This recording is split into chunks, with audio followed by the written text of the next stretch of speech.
Hey guys, how's it going? Welcome back to another video. In this one, I'm going to be showing you guys how you can build an easy Japanese house in Fortnite Creative. Let's begin. Now first up, what galleries will you need for this build? Well, this build is relatively simple, so you only actually need 2 galleries, possibly 3. This one is the Lucky Tower Gallery, and this one over here is the Lucky Cafe Gallery. And this one over here is the Lucky Cafe Gallery. The gallery over here that I specified earlier is the Lucky Landing Props Gallery, and we will be using it for a couple of the different features, as well as in the decoration of it afterwards. The galleries I'd use to decorate this build with would be the Residential Gallery A and the Indoor Residential Prop Gallery. So the number one step is to build the base plate. Now this base plate is a 3x2 square in the center here using this stone tile block thing here. And then you're going to go around the outside of that with this kind of rough stone tile thing. It will be a 5x4 square like this. Next, take this plain wall from the Lucky Tower Gallery, and then you want to go around this center stone tile piece. But you want to leave the front like that so you can put doors and windows in there. Next, you want to take this weird looking piece with these studs on the side, and you want to place it around the outside, making sure that the studs are facing towards the outside as opposed to inside. So you should have one on each corner. Next, take this window piece here, and then you want to add one on either side of this front wall here, like that.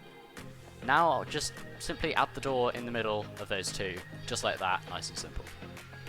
After you've done that, you want to place this kind of gate piece here, right in front of the door, and you also might want to do it on the back. This is just so that it gives the building a little bit more structure and doesn't look like it's going to fall down all the time. Next, you want to take this kind of rough stone piece, and it can be either the ones with the supports under or the ones without supports under, depending on which one you think is nicer. I'm personally going to use this one. And then you just want to go across this build like this, making sure that you have the supports, if you are using the support one. You want to make sure the supports are all going the same direction, otherwise it can look a little bit weird. Now take that same plain piece from before, and you just want to add one more layer around this way, just like this, so that you have just a plain layer so that you can build the roofs off of it. And that's exactly what we're going to do right now. We're going to take these roof pieces, put 3 along the front there, 2 along the sides, and then continue that for the back and the other side. And then you just want to add the corners in there. Relatively simple at this point. So you should have a roof piece all the way around like that. Next, you want to do kind of pretty much a repeat of the last step, or not the last step, the step before the last step. And you just want to take this plain wall around. Of course, don't place it there because that would be a little bit weird. And then you just want to place it right there, leaving 2 gaps for windows. And then just come in and place these windows like this.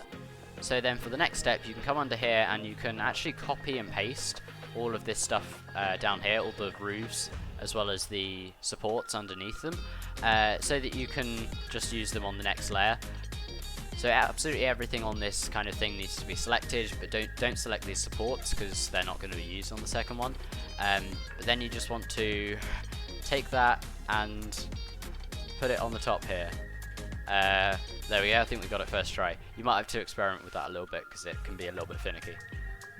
Alternatively, you could place them by hand, but it is quicker to do it this way. Oh, and one more step, this layer that I almost forgot, you have to add these plain walls all the way around, just so that it gives it a little bit more structure and so that you can have a little bit of an interior. So next, what you want to do is you want to take this window and you want to put one on that side and then one on this side, just like that. Next, take this slanted piece here and add one to both sides of here, making sure to mirror it on the other side so that it all matches up nicely, just like that. Next, copy the roof piece and simply place 2 on either side, like this, so that you have a roof. Because, fun fact, houses are not actually that good without roofs.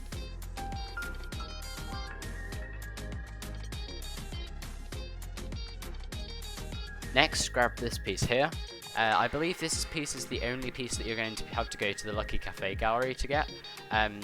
All the other pieces can be found in the Lucky Tower gallery, but then you want to just take this piece and put one on that side and then one here as well.